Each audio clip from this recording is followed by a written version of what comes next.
Здравейте, банда! Пускам ви едно готино радио, което може да го слушате на път, без да ви прекъсва, защото повечето радиа прекъсват и много отварят.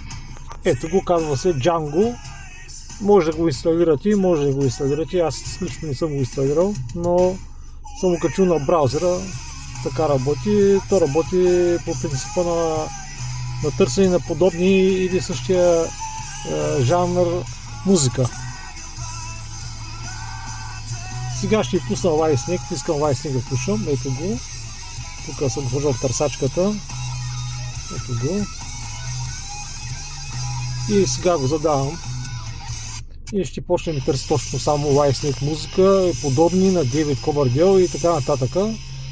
Готиното е на това радио, че е много леко и търси точно определен стил, който вие искате да слушате. Все едно искате да бъдете всеки ден с различна жена. Така мога да го привлича. Като има функция да се сменяте песенци, следващата песен е до тук. Ако не ви харесва тази песен. Чакай, че не шпумжава тиснето. Сега им пусна подобна група на Europe.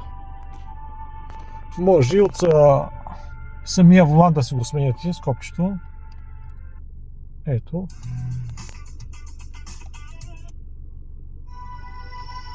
Много е удобно и готино. Не ви трябва да си товарите допълнително ръмта, защото не всеки има възможност да си купи навигация с 12 гигабайта RAM и прочее. И лазето си работи, тук си има и флашка, но това са други неща, които не смятам да ги презентирам, да си прави реклама.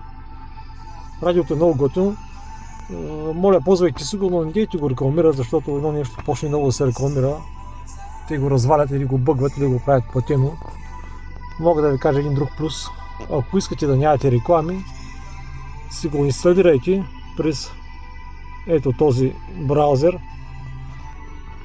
Браве, много е готин. И от него може да слушате същевременно и YouTube по време на път, без да имате реклами.